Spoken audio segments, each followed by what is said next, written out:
380장 찬송하십시다. 380장. 380장 찬송하겠습니다.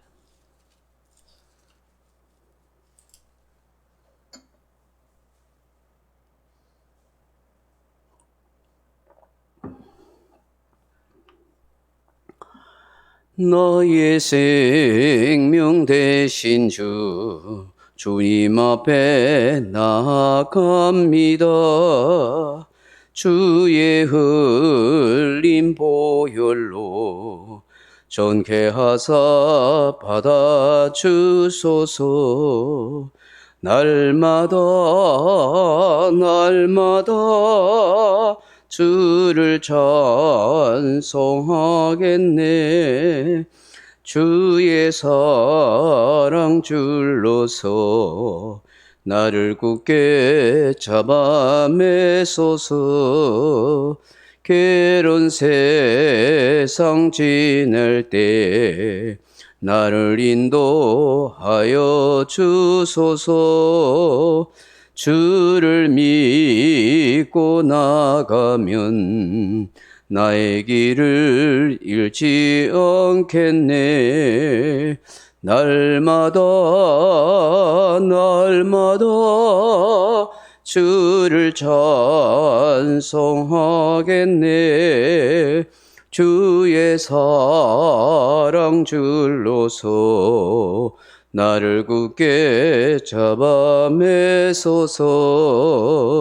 세상 살아갈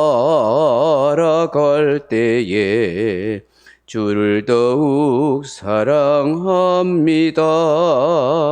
밝고 빛난 천국에 나의 영혼 들어가겠네. 날마다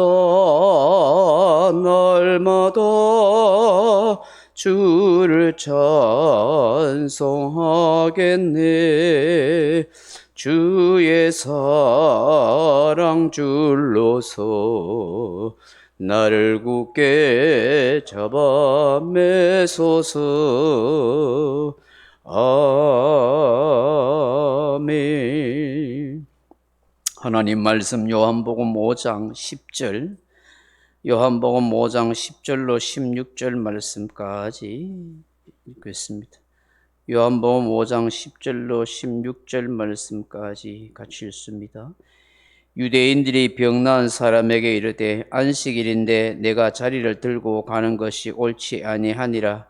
대답하되 나를 낫게 한 그가 자리를 들고 걸어가라 하더라 하니, 그들이 묻되 너에게 자리를 들고 걸어가라 한 사람이 누구냐 하되 고침을 받은 사람은 그가 누구인지 알지 못하니, 이는 거기 사람이 많음으로 예수께서 이미 피하셨음이라. 그 후에 예수께서 성전에서 그 사람을 만나 이르시되 보라, 내가 나았으니 더 심한 것이 생기지 않게 다시는 죄를 범하지 말라 하시니, 그 사람이 유대인들에게 가서 자기를 고친 이는 예수라 하니라. 그러므로 안식일에 이러한 일을 행하신다 하여 유대인들이 예수를 박해하게 된지라. 아멘. 사랑하는 성도 여러분, 우리가 이 복음서를 읽다 보면은 예수님과 바리새인들 간에 굉장히 논쟁을 많이 하는데, 그 논쟁하는 것 가운데 가장 격하게 논쟁하는 부분이 안식일에 관한 것임을 보게 됩니다. 오늘 본문에도 예수님이 안식일 날 이 38년 된 병자를 고쳤다 해서 그에 대해서 이 바리새인과 유대인들이 시비를 걸고 예수님을 핍박한다고 그렇게 말씀하고 있습니다. 왜 이토록 유대인들이나 이 당시 종교 지도자였던 이 바리새인들이 그토록 안식일을 대해서 집착하고 그 안식일에 병 고치는 것에 대해서 그렇게 예수님에 대해서 힐난하고 핍박을 가했을까 하는 것입니다. 저들에게 이 안식일은 굉장히 중요한 것이었습니다. 십계명에서의 제4계명을 지키는 것이고, 또 이것이 하나님을 경외하는 신앙이라고 그렇게 여겼기 때문입니다. 그래서 안식일에 아무 일도 하지 말라 한다는 그 말씀에 매여서 그들의 그 안식일에 대한 그 의식이 그들 머릿속에 가득 차 있었기 때문에 하나님이 안식일을 주신 이런 목적이나 그런 의도나 그런 본질을 생각하거나 잘 이해하지 못했던 것 같아요. 단지 안식일에 일하지 않는 것에만 매여 있어서 사람을 살리고 구원하는 그런 일에 대해서는 별로 관심이 없었다 하는 것이죠. 이들은 이 안식일을 잘 지키기 위해서, 여러분 안식일 잘 지키는 거 참 중요한 거지요. 안식일을 잘 지킨다. 유대인들에게서 안식을 지킨다 하는 것은 아무 일도 하지 않고 쉬는 거예요. 우리처럼 주일날 예배 드리지도 않았어요. 상번제는 예루살렘 성전에서만 아침 저녁으로 예배 드리고 제사 드렸으니까 그냥 집에서 쉬면서 가족 간에 대화 나누고 성경을 이야기하고 그 정도였고, 또 포로기 이후에는 예루살렘 성전이 무너지고 난 뒤에는 회당이라는 것이 있었어. 거기 가서 안식일날 회당장이 성경을 읽어주고 해석하면 그거 듣고 교제 나누는 그런 정도였었어요. 어떻든 간에 안식일날 일하지 말라 하는 이런 규례와 규정과 규율에 굉장히 매여서 거기서 많은 것을 또 덧붙였어요. 그래서 안식일날은 몇 킬로 이상 가면은 일이다. 안식일날 보리를 따는 것은 일이 아니지만 그걸 비벼 먹으면 일이다. 이런 식으로 많은 어떤 조문을 만들어서 그 여러 가지 그 안식일 율법 규정에 사람이 꼭 매여 버리도록, 그렇게 꼼짝 못하도록 그렇게 만들어 버렸던 것입니다. 근데 하나님께서 안식을 왜 주셨는가? 안식일을 주신 것은 사람을 위해서 주셨다는 거예요.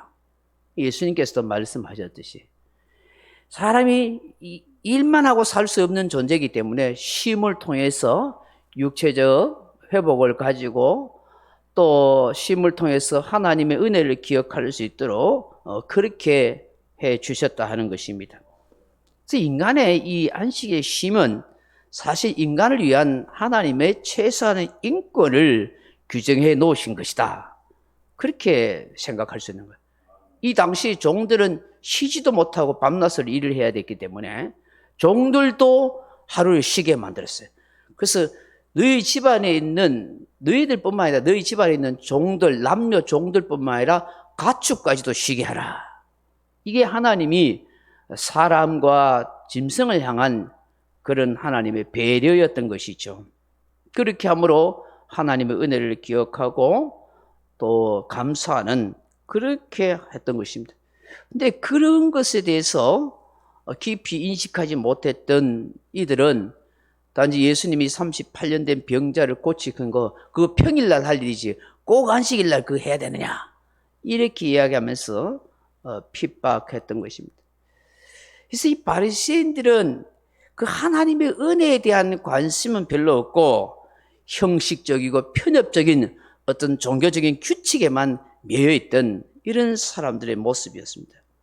그래서 사람들에 대한 불쌍한 마음, 그들을 도와주고 긍휼히 여겨주는 마음이 없었다 하는 것입니다.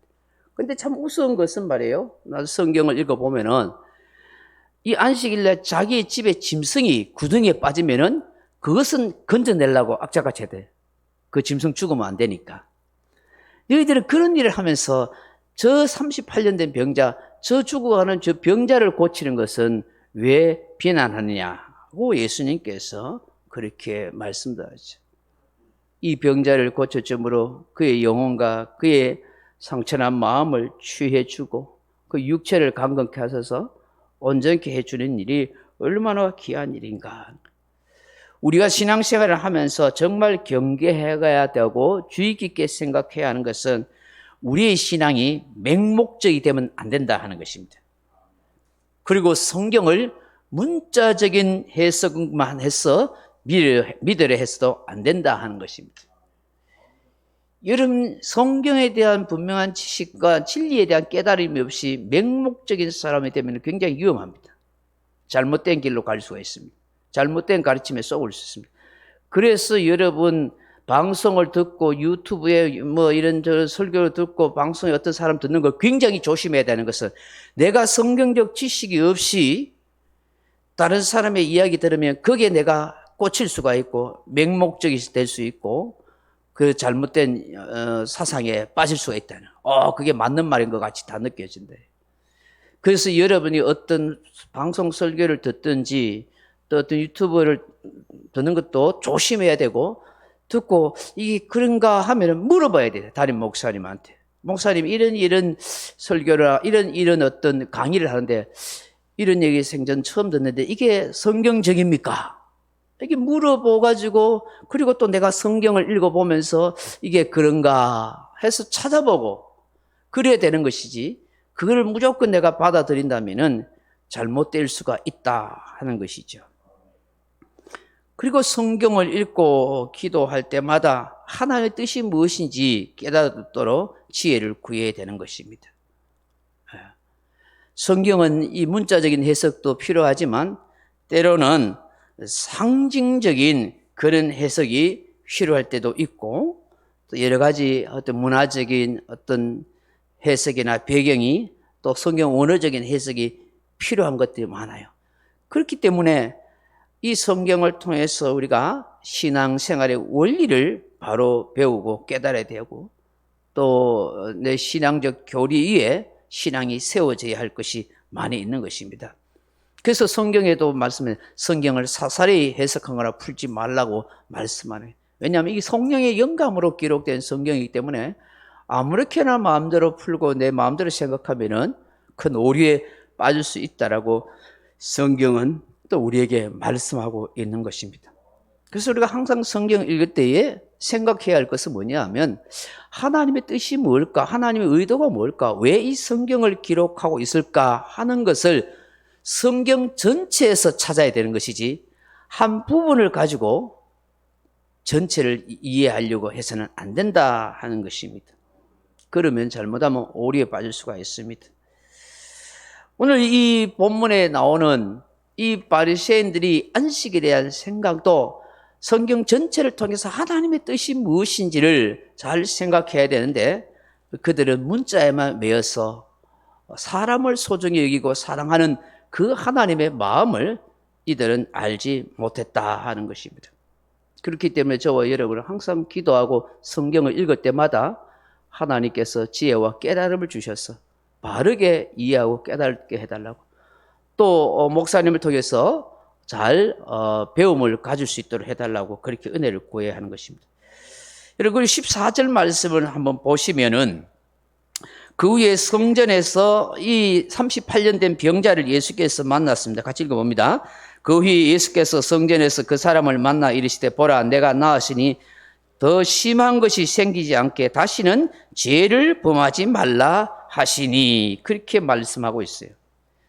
여러분 38년 된 병자를 예수님께서 고쳐주셨는데, 정말 이 성전에서 다시 만나니까 얼마나 반갑겠어요. 아마 이 사람도 예수님이 자기를 고쳐주셨다는 거, 또 그 예수님을 직접 만나고 난 뒤에 너무너무 반갑고 기뻤을 것입니다. 고마워했겠죠. 근데 예수님께서 이 사람에게 뭐라고 이야기해요? 더 심한 것이 생기지 않도록 죄를 범하지 말라, 이 말씀을 하고 계세요. 이거 굉장히 중요한 말씀의 의미인 것입니다. 이것은 두 가지의 뜻을 가지고 있어요. 이 사람이 38년 동안 자리에 누워서서 가족들도 버리고 외면할 정도로 이렇게 중한 병에 고통받았던 것이 무엇 때문이라는 것을 말씀하고 있어요. 첫째로, 네가 죄를 지었기 때문에 이런 하나님의 징계를 받아서 38년 동안 꼼짝 못하는 질병 가운데 인생을 살았다는 거예요. 그래서 여러분, 죄 때문에 질병을 겪고 여러 가지 장애를 입고 고난당하는 것도 많아요. 그래서 성경은 죄를 짓지 말아라, 죄로 인해서 질병과 여러 가지 재앙을 만날 수 있다고 분명히 경고하고 있어요. 그리고 이 말씀의 또 의미는 뭐냐 하면, 지금 하나님의 은혜로 38년 된 병을 낳았잖아요. 나서 이제 감사하고 정말 신앙생활 잘 해야 되는데, 그 은혜를 망각하고 어떻게 해요? 인간은 또 죄를 짓고 타락할 수 있겠죠. 그래서 주님이 미리 경고하는 거죠. 네가 이렇게 병 나았는 거 세월 지나면 다 까먹어버리고 이제 두 팔, 두 다리, 허리, 온몸이 건강하다고 그 몸 가지고 죄 짓는 일에 사용하게 되면 어떻게 돼요? 더 심한 질병으로 네가 고통당할 수 있다 라고 예수님이 경고하고 있는 거죠. 그러므로 저와 여러분이 항상 이게 죄 때문에 질병이 오고 재앙이 올 수도 있고 또 하나님의 은혜 받고 건강해졌다고 교만하다가는 또 큰 화를 당할 수 있구나. 그래서 항상 조심해서 죄를 짓지 않고 하나님 앞에 바르게 살아가도록 기도하고 은혜를 구해야겠다 하는 것을 우리가 생각하게 되는 것입니다. 오늘 이 새벽에 주시는 이 말씀을 우리가 잘 생각하면서 주님, 우리가 안식일 주일에 하나님을 예배하며 감격하고 은혜를 사모하며 사람을 살리고 영혼을 불쌍히 여기는 그런 신앙적 자세와 깨달음이 있게 해 주옵소서. 죄를 짓지 아니함으로 질병이나 재앙을 당하지 않도록 항상 우리가 정신을 차리고 하나님 앞에 진실되고 바르게 신앙생활을 영위해 수 있도록 하나님 은혜를 베풀어 주옵소서. 그렇게 기도하는 저와 여러분 되기를 주님의 이름으로 축원합니다. 명령과 선포합니다. 1. 나는 주님의 은혜로 모든 일에 날마다 점점 더 좋아지고 있다. 나는 오늘부터 다른 사람을 비단 원망하거나 비판 판단 정죄하지 않겠습니다. 나는 하나님 다음으로 나를 사랑한다. 나는 나를 사랑한다. 교만은 독약이다. 그 어떤 경우에도 감사합니다. 나는 내 안에 살아계신 예수님 때문에 행복하다. 있을지어다 그대로 되니라. 좋았더라. 아멘. 각자 기도하시다가 돌아가시기 바랍니다.